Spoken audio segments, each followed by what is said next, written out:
There was a time in my life when I just couldn't get out of my own way.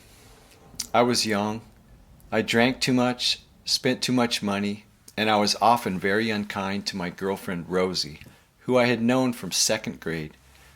Often I had a negative attitude in general and wasn't the most pleasant guy to be around. I put myself down, threw put downs at people I really did admire. I guess I was secretly jealous with no reason to be. Rosie and I were almost 30, working in New York. We both knew it was meant to be, or would be if I got my head straight. I had a good job writing for Sports Illustrated, and things were sweet for a young guy in the prime of life. But I knew there was way more to me than this chucker who was skating along on thin ice. Then I met two guys who changed my life. I discovered them in an alley when I was cutting through to 110th Street going to the Hungarian bakery for a cinnamon roll and coffee. Hungarian has the best of both, honest, simple, and when you pair them, they fill that little niche you reserve for them every morning about 10 a.m. Along with my New York Times, it's one of the sweetest moments of my day. At its best, it's a little slice of heaven. At its worst, well, there's not a worst. It's still good. I turned the corner into the alley and I saw them.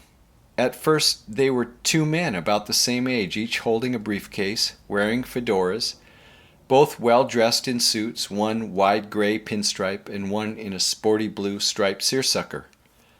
They were avoiding each other. Not like they didn't like each other, but like as they approached, they both dodged the same way, trying to anticipate the other's direction of travel. As I stopped and watched, they both blocked each other's passage over and over again. It appeared they were stuck. I stood and watched them for 5 minutes, and every time gray pinstripe moved left, blue seersucker would move right. Their faces kept making the initial surprise you would normally see on two people avoiding each other on the sidewalk, and each time was a little different from the previous. Maybe an arm would come up or a briefcase. Maybe a head would turn. Maybe a right leg or a left leg would go left or right or back. Each swerve was a bit different, and they never seemed to repeat. They would even touch the brim of their hats, greeting each other or waving. I suppose they probably crossed paths so often, but this time they must have met in a time wrinkle. I went up to them as close as I dared and said something. I think I said, "Hey, you two seem to be stuck." But they just kept moving, unaware that I was there and had spoken. It took me back a little, and I said louder, "Hey, you two seem to be stuck." No response. Okay, this was strange, and I had a funny feeling in my stomach, the way your body knows there's something wrong before your brain does. I backed up and watched this dance for a couple more minutes, figuring what I should do, if anything. I didn't want to grab one of them. I might be included in their screwy dance. I continued past them carefully, hoping that I would not get caught in their zany vortex, because it really did look wacky. Around the corner, I went to my bakery and my little moment of coffee. They wouldn't still be there when I came back, would they? They'd be gone for sure, wouldn't they? That was just too unreal to be real. It was so much like a dream to my everyday logic that when I opened the door to the bakery with its little bells ringing and got to the back of the line, I had pretty much forgotten the swerving pedestrians in the alley. I paid for my regular from Lena, the counter lady, and sat in the corner by the window and opened my paper. All the usual categories of news were covered, and I started the crossword, and some way through it I got to the clue imitator. The answer was mimic, and I stopped and thought about the two men aping each other in the alley. That unsettled me, and I gulped the last of my coffee, folded up my paper, and headed out the door. I had to see if they were still there. I rounded the corner off 110th, and there they were, still parroting each other. What a fantastic disruption to the equilibrium I nurtured in myself every day. Certain things I had to have. I'm a creature of habit, and along with my coffee, cinnamon roll, newspaper, Cheerios at 7 p.m., bedtime, and my alarm in the morning, I needed to have people act predictably. This was a twist on that. They were acting predictably in a way, echoing each other, but in some other universe, not the comfortable, predictable universe my planet spun in. I really wondered whether I was crazy or could another person see these two men. Just then, a garbage truck turned the corner and approached. They honked and kept coming and stopped just short of the men, letting out another long, threatening honk. There was no reaction from the mimics. They just continued in their own moment. The truck let its horn blow longer, and there was no acknowledgement that they were heard. The garbage guy jumped out of the truck yelling, "Move, you crazy people! You're in my way, damn it!" No reaction. Then he looked at me. "Get these guys out of my way. I got a route to keep." I shrugged and said, "I just found them like this, and nothing seems to stop them." He looked at me ready to yell, and then shrunk back and looked at them. The truck sat there, its engine harumphing in the alley. I don't know how long we stood there. "What the hell?" he said. "Judas Priest, these guys are stuck. Have you ever seen anything like it? They're jammed up." Nope, it's very odd. This can't be happening." "Well, I'm going to ring my boss," he said with his hands raised, palms up. So he went to the truck and radioed someone, turned off the truck's engine and came back. I can't believe this. I just cannot believe this. Then we stood there and watched. It was entertaining. They were in perfect synchrony. There wasn't a leader or a follower.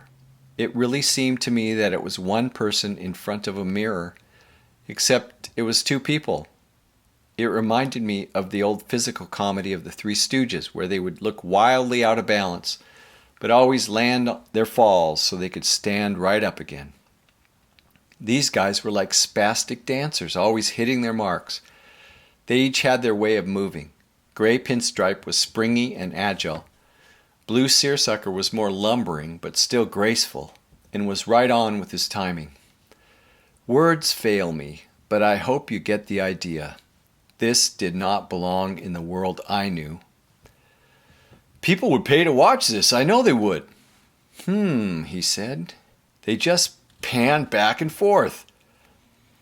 I watched them mesmerized for 5 minutes, or an hour, and the next thing I heard air brakes signal a hard stop.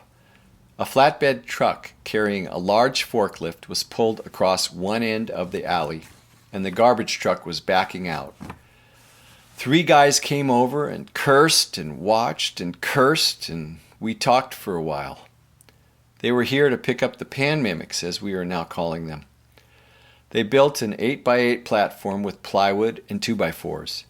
Then, with much trial and error and a few stumbles on the edge of the platform that the pan mimics recovered from identically, they got the plywood floor under the 2 men. They built some 4-foot walls and left the top open. We could see their heads bobbing and weaving. The forklift picked up the wooden contraption with the pan mimics, never stopping, and placed it onto the truck. They drove it away, and that was the last I heard of them. Until a week later. I was at my 10 a.m. Someone had placed a small corner ad in the paper. "Come see Parallel Universes Collide. The pan mimics will make you question everything you know. You have to see it to believe it. You will never believe this miracle. Watch 2 men do the humanly impossible over and over and over. Never seen before. Never ever will you forget this." And on and on. And there was an address for a place in the Bowery. I had to see it again. I couldn't believe they were still going. I went there the next day and paid $10 for a seat and a beer in an old nightclub with some raised seating around the boxing ring. People were drinking and watching. They weren't talking. They seemed to be mesmerized. There was a placid feeling in the room. You could hear the footfalls of the pan mimics in the ring. One guy next to me whispered, "If this is possible, anything is possible. I come here when I feel uptight. and stressed, and this just calms my nerves. I know things will work out. I looked around. People did look serene. I guess watching the miracle of these guys so perfectly getting in and out of each other's way took us out of ourselves. It took some meanness out of me. I started going there every day at 2 in the afternoon, and in addition to my coffee break at 10. Slowly things started to come into different perspective, and the contentment it would leave with me lasted longer and longer into the rest of the day. My girlfriend and I got married. I started to write the book I had been putting off, and I was a happier guy with fewer limits on myself and almost never a negative voice. Months went by. I hadn't been going to watch the Pan Mimics, so I went to the bar one day on a whim. There were 2 guys in the ring. They were not the men I had seen. It was a couple of dancers who had worked up an act that mimicked the Mimics. It wasn't the same at all, but it was a good attempt.